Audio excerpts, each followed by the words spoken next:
Hello students, आपका स्वागत है Z plus current affair channel में। आज है 12 जुलाई और हम देखने वाले हैं आज से रिलेटेड जितने भी करंट अफेयर के क्वेश्चन बन सकते हैं वो सभी, और साथ ही साथ हम देखेंगे उनसे रिलेटेड जितने भी एक्स्ट्रा फैक्ट्स बनेंगे वो भी हम आपके लिए इसी वीडियो में कवर कराएंगे। और स्टूडेंट्स, आज का हमारा वीडियो बहुत ही ज़्यादा इंपॉर्टेंट रहने वाला है, तो इसे एंड तक देखिएगा, आपको बहुत सारी नॉलेज मिलने वाली है। और अगर आपको हमारा वीडियो अच्छा लगे तो इसे लाइक कर दीजिएगा, अपने फ्रेंड्स के साथ में शेयर कर दीजिएगा और एक बहुत अच्छा सा कमेंट कर दीजिएगा। और स्टूडेंट्स, अगर आप अभी हमारे चैनल पर नए हों तो इसे सब्सक्राइब कर लीजिएगा और बेल आइकन को जरूर दबा दीजिएगा, जिससे हमारी वीडियो की नोटिफिकेशन आप तक टाइम टू टाइम पहुंचती रहे। तो आज का हमारा पहला क्वेश्चन है कि हाल ही में विश्व जनसंख्या दिवस कब मनाया गया है। तो इसके ऑप्शन है 9 जुलाई, 10 जुलाई, 11 जुलाई या इनमें से कोई नहीं। तो इसका राइट आंसर है 11 जुलाई। 11 जुलाई को हर वर्ष मनाया जाता है विश्व जनसंख्या दिवस। चलिए, अब आपको ये तो पता चल गया कि 11 जुलाई को हर वर्ष मनाया जाता है विश्व जनसंख्या दिवस, लेकिन आपको ये भी पता होना चाहिए कि इसकी स्थापना कब हुई थी। तो इसकी स्थापना हुई थी 1989 में। 1989 में इसकी स्थापना हुई थी और ये हर वर्ष मनाया कब जाने लगा, तो ये मनाया जाने लगा 1990 से, मतलब कि जब इसकी स्थापना हुई तो उसके नेक्स्ट ईयर से ये हर वर्ष मनाया जाने लगा। 1919 में इसे लगभग 90 प्लस देशों ने अपने देश में मनाया। उसके बाद से ये हर वर्ष पूरी दुनिया में मनाया जाने लगा विश्व जनसंख्या दिवस। चलिए, अब जान लेते हैं कि हमारे एग्ज़ाम्स के लिए जुलाई में कौन कौन से अभी तक के इम्पोर्टेंट डेज मनाए गए हैं। तो 1 जुलाई को मनाया जाता है डॉक्टर दिवस और जीएसटी दिवस। देखिए, 2017 में 1 जुलाई को जीएसटी लागू करी गई थी, इसीलिए तब से हर वर्ष 1 जुलाई को जीएसटी दिवस भी मनाया जाता है, क्योंकि 1 जुलाई 2017 में जीएसटी लागू गई थी हमारे यहाँ। और 2 जुलाई को मनाया जाता है विश्व यूएफओ दिवस। 3 जुलाई को मनाया जाता है अंतर्राष्ट्रीय प्लास्टिक बैग मुक्त दिवस। और 11 जुलाई को तो अभी हमने आपको बताया कि मनाया जाता है विश्व जनसंख्या दिवस। चलिए स्टूडेंट्स, हम लोग अपने दूसरे और बहुत ही ज़्यादा इंपॉर्टेंट क्वेश्चन पे आ जाते हैं कि हाल ही में तीसरा विश्व हिंदू सम्मेलन कहाँ होने जा रहा है। तो इसके ऑप्शन है बांग्लादेश, श्रीलंका, बैंकॉक या इनमें से कोई नहीं। तो इसका राइट आंसर बन जाता है बैंकॉक। अभी हाल ही में बैंकॉक में होने जा रहा है तीसरा विश्व हिंदू सम्मेलन। तो बैंकॉक के बारे में आपको एक चीज़ याद रखनी है कि बैंकॉक जो है वो थाईलैंड की राजधानी है। थाईलैंड की राजधानी है बैंकॉक। ठीक, तो आपको ये चीज़ ध्यान रखनी है। चलिए स्टूडेंट्स, हम लोग अपने तीसरे और बहुत ही ज़्यादा इंपॉर्टेंट क्वेश्चन पे आ जाते हैं।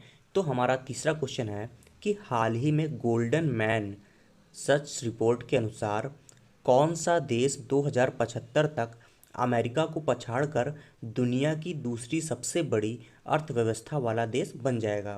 तो इसके ऑप्शन है अमेरिका, भारत, चीन या इनमें से कोई नहीं। तो इसका राइट आंसर बन जाता है अपना देश भारत। अपना देश भारत अमेरिका को पछाड़कर 2075 तक दुनिया की दूसरी सबसे बड़ी अर्थव्यवस्था वाला देश बन जाएगा। तो आप कहेंगे कि पहला कौन बनेगा, तो पहला बन जाएगा जाकर के चीन।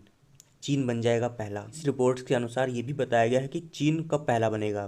तो आपको ये भी ध्यान रखना है कि चीन बनेगा 2030 के अंदर दुनिया की सबसे बड़ी अर्थव्यवस्था वाला देश बन जाएगा 2030 में, अमेरिका को पछाड़कर। तब अमेरिका हो जाएगा दूसरे नंबर पे और भारत धीरे धीरे चलकर 2075 में अमेरिका को भारत भी पछाड़ देगा और भारत आ जाएगा दूसरे नंबर पे और अमेरिका चले जाएगा तीसरे नंबर पे और चीन तो फर्स्ट रहेगा ही और अपना देश आ जाएगा दूसरी सबसे बड़ी अर्थव्यवस्था वाला देश। कब तक? 2075 तक। तो आपको ये चीज़ ध्यान में रखनी है, ये आपके लिए इंपॉर्टेंट पॉइंट है। तो अब जान लेते हैं एक्स्ट्रा फैक्ट्स। भारत ने एशियाई कबड्डी चैंपियनशिप 2023 जीती है। हमारा दूसरा पॉइंट है भारत के दूसरे सबसे बड़े सड़क नेटवर्क के मामले में चीन को पीछे छोड़ दिया है। एशिया में अंतर्राष्ट्रीय यात्रियों का शीर्ष स्रोत कौन बना है, तो अपना देश भारत बन गया है। चलिए, अब हम लोग अपने चौथे क्वेश्चन पे आ जाते हैं। तो हमारा चौथा और बहुत ही ज़्यादा इंपॉर्टेंट क्वेश्चन है कि हाल ही में कौन सी राज्य सरकार कार्यालयों और मॉलों में डिफाइब्रिलेट लगाएगी। तो इसके ऑप्शन है राजस्थान, बिहार, उत्तर प्रदेश या इनमें से कोई नहीं।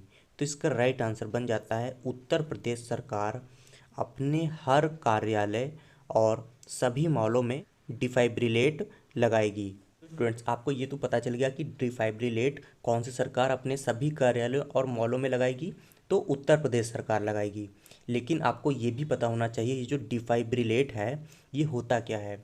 आपने देखा होगा कि हॉस्पिटल्स में जब मरीज को सांस नहीं आ रही होती है और उसकी दिल की धड़कन बिल्कुल रुकने लगती है, तो एक लगभग मान सकते हैं आप कि तिकोने टाइप का होता है जिससे थोड़े से झटके लगते हैं, उसके सीने पे लगाए जाते हैं, तो उन्हीं को कहते हैं डिफाइब्रिलेट।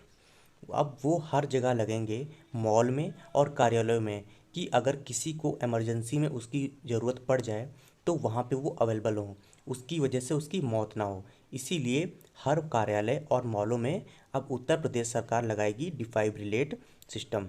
आपको अच्छे से समझ में आ जाए तो इसके लिए हम आपके लिए यहाँ पे एक फ़ोटो भी लगा देंगे, इससे आपको अच्छे से समझ में आ जाएगा। चलिए स्टूडेंट्स, आप जान लेते हैं Uttar Pradesh related extra facts. तो लखनऊ में बंदरों के लिए समर्पित बंदर वन बनाए जाएंगे। हमारा दूसरा पॉइंट है कि वाराणसी में गंगा नदी में वाटर टैक्सी का ट्रायल शुरू हुआ है। और हमारा तीसरा पॉइंट है उत्तर प्रदेश के 7 हस्तशिल्प उत्पादों को जीआई टैग्स मिले हैं। और हमारा चौथा पॉइंट है Uttar Pradesh one tap one tree अभियान शुरू करेगी। इसका मतलब है कि उत्तर प्रदेश में अब कोई भी अपना वाटर कनेक्शन लेगा तो उसको एक पौधा फ्री में दिया जाएगा, जो उसे अपने घर में लगाना होगा, जिससे हमारा पर्यावरण शुद्ध रहेगा। तो आप लोग भी ध्यान रखिएगा, अगर आप लोग वाटर कनेक्शन लें तो जिनसे आप वाटर कनेक्शन ले रहे हैं अगर वो आपको पौधा नहीं दे रहे हैं तो आप ज़बरदस्ती उनसे मांगिए, क्योंकि ये हमारी सरकार ने हमारे लिए फ्री में स्कीम रखी है, तो हम सबको इसका लाभ उठाना चाहिए।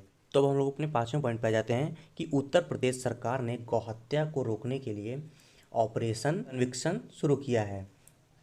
चलिए स्टूडेंट्स, अब हम अपने पाँचवें क्वेश्चन पे आ जाते हैं। तो हमारा पाँचवा क्वेश्चन है कि हाल ही में एशियाई ओलंपिक परिषद के अध्यक्ष किसे चुना गया है।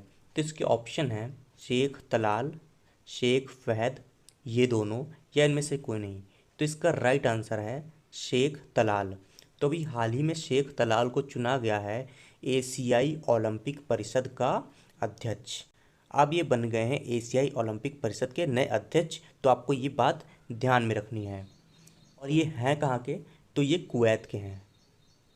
कुवैत कुवैत के रहने वाले हैं शेख तलाल।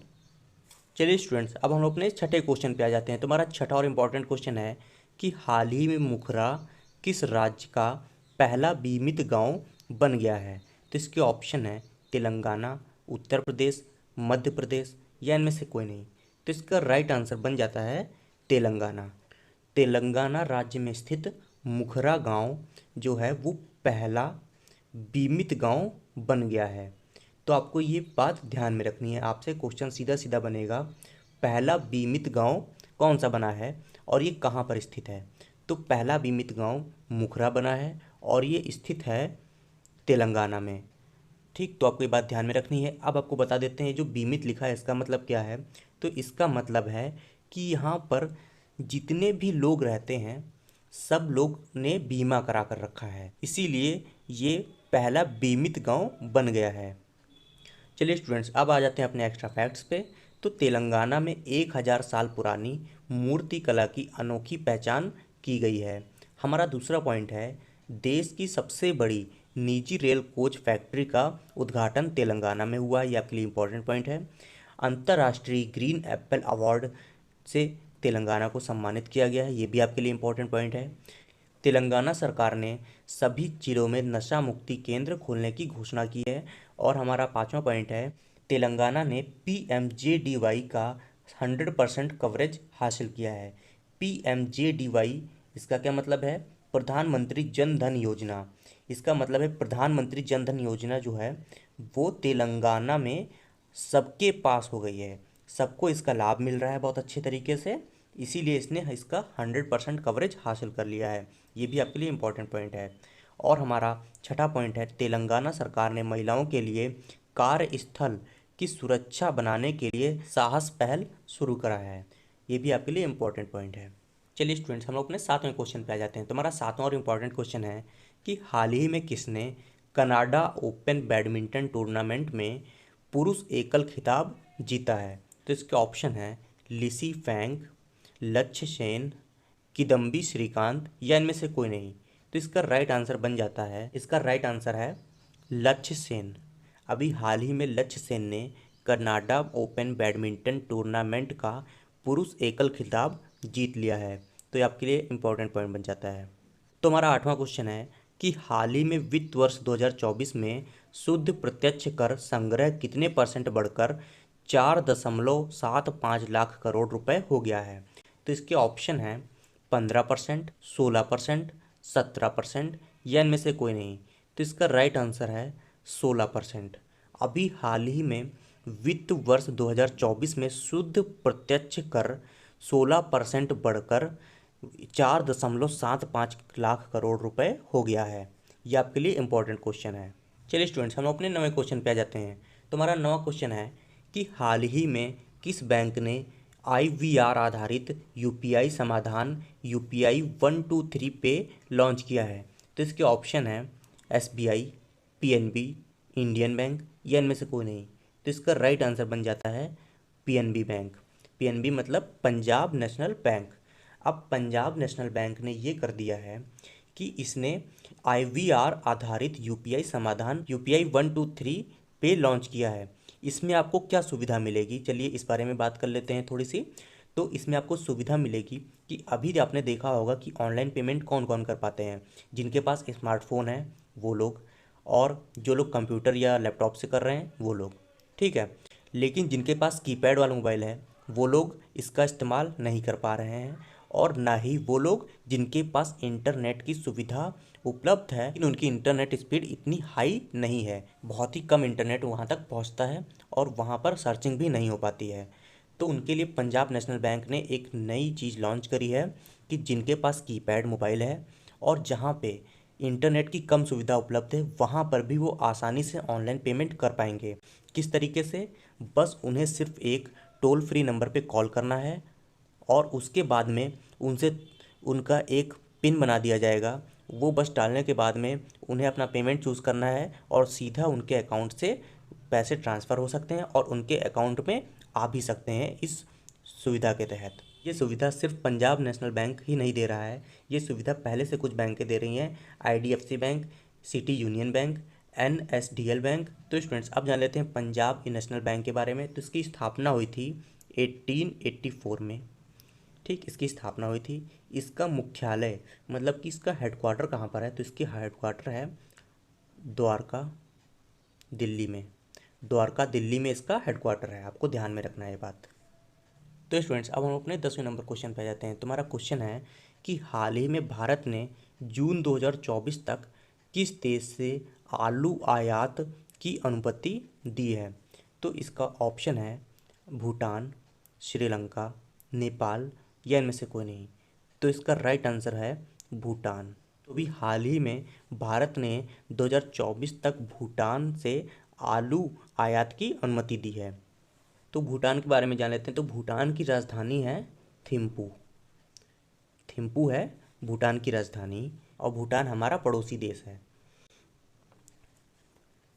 अगर आपको हमारे पड़ोसी देश के बारे में ऑल ओवर जितनी भी इन्फॉर्मेशन होनी चाहिए आपके एग्ज़ाम के लिए वो जानना है, कमेंट बॉक्स में कमेंट कर दीजिएगा। हम आपके लिए उस टॉपिक पे वीडियो बना देंगे और उससे आपके जितने भी इंपॉर्टेंट क्वेश्चन बन सकते हैं आपके एग्ज़ाम में वो सभी एक ही वीडियो में कवर हो जाएंगे। तो स्टूडेंट्स आज के हमारे जितने भी इंपॉर्टेंट क्वेश्चन थे वहीं पर समाप्त होते हैं। और अगर आपको हमारा वीडियो अच्छा लगा हो तो इसे लाइक कर दीजिएगा, अपने फ्रेंड्स के साथ में शेयर कर दीजिएगा और फिर हम लोग कल मिलते हैं एक नए वीडियो के साथ में।